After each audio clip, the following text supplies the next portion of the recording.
Welcome to this explainer. Okay, today we're going to absolutely dismantle the financial media's total obsession with portfolio balances, stock picks, and market trends. Instead, we're zooming in on the single mathematical variable that actually dictates your retirement.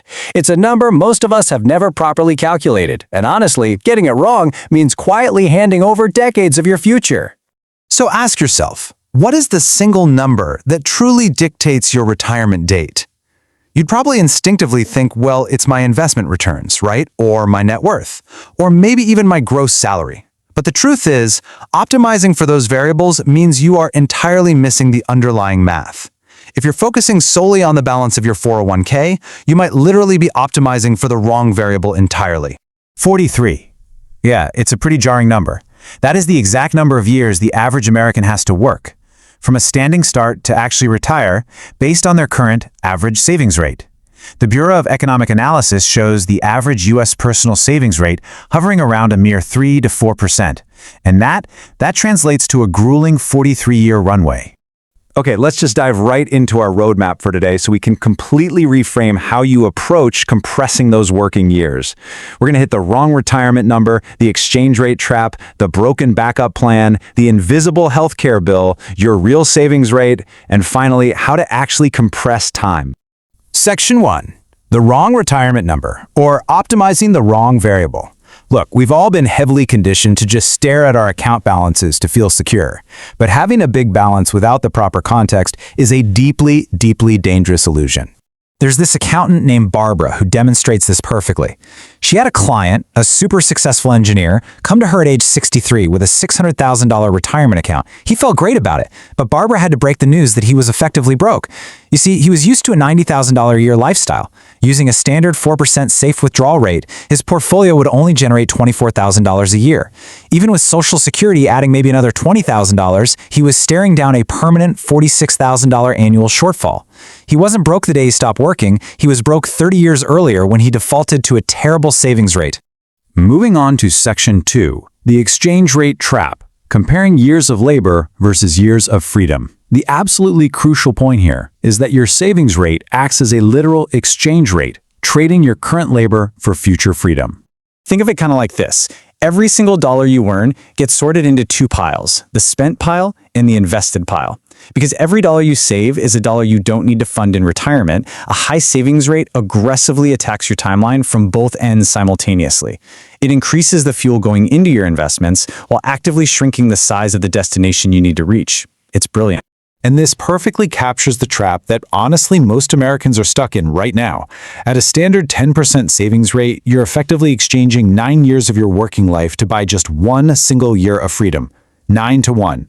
But if you scale that to a 50% savings rate, you are trading 1 year of labor for 1 year of freedom. That is the true power of the exchange rate. As researcher Wade Fowle's data proves, your human capital, your ability to work and earn, totally dominates early on. Shifting your savings rate from 10% up to 50% drops your required working years down from 43 to just 17. This completely obliterates any minor advantages you might get from lucky stock picks. You could underperform the market by 3 full percentage points, and a high savings rate will still get you to the finish line faster than a great investor with a mediocre savings rate. All right, Section 3, the broken backup plan. This is what happens when life makes the decision for you. Let's look at a case study of a guy named Marcus. He's a 49-year-old tech worker who saves about 10% of his gross income. Because of that low rate, his entire plan relies on working until he's 68 or 70. But that introduces a terrifying statistical gamble.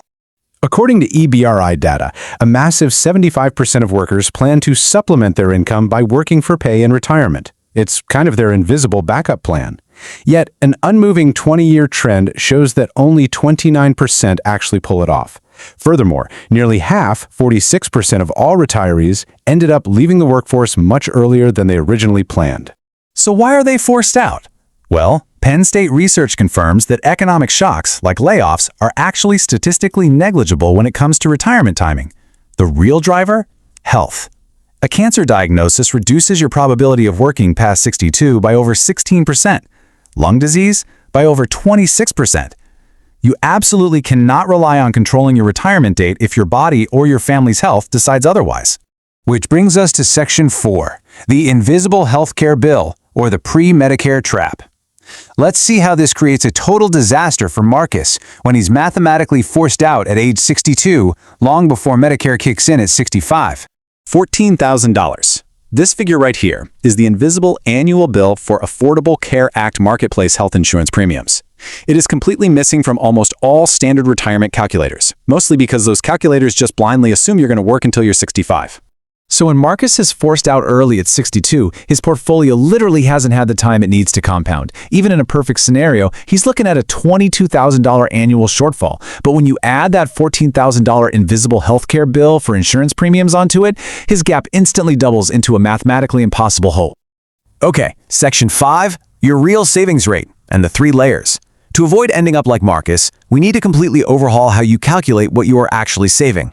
See, there are 3 layers, and most people just collapse them all into one. Most people mistakenly believe their nominal rate, say 10% of their gross salary, is their actual rate. The effective rate is a bit better, it adjusts for take-home pay. But the one that actually matters is the functional rate.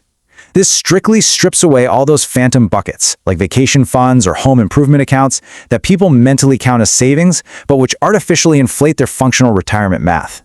Once you pinpoint that strictly functional savings rate, you can map it onto these 3 zones to see exactly how many years of work you're locked into. If you're at 5 to 15%, you're in the plateau zone, facing 35 to 50 years of work. 15 to 35% put you in momentum, but cross that 35% line and you enter the escape zone, cutting your required working years to under 17.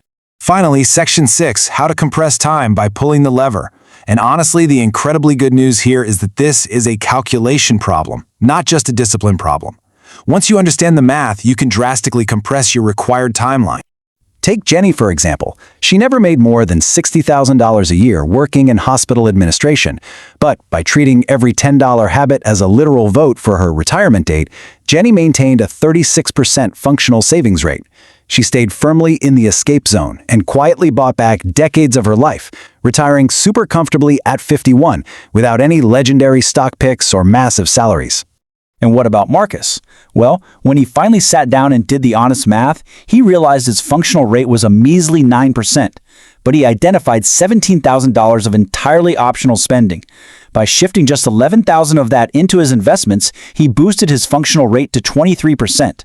Without a windfall, without a single raise at work, Marcus simply moved from the plateau zone to the momentum zone and instantly erased 14 years of required labor from his future. He brought his retirement date from 77 down to 63. So here is exactly what you need to do. First, calculate your true functional rate today using your actual take-home pay. Second, engineer a 5-year buffer into your timeline. Since we know there are 1 in 2 odds of a forced early exit, you need to ensure a random health crisis doesn't completely destroy your plan. And third, stop evaluating savings in dollars. This thought right here is the ultimate psychological reframe you absolutely must take away from this explainer today. Never evaluate a savings rate change in monthly dollars. Evaluate it in years. Because when you finally stop looking at your budget as this, heavy restriction and start seeing it as the literal purchase price for your own freedom, everything changes. So I'll leave you with this provocative question. Are you willing to trade a $330 a month habit today to instantly buy back 3 to 4 years of your one and only life? Calculate your exchange rate and find out.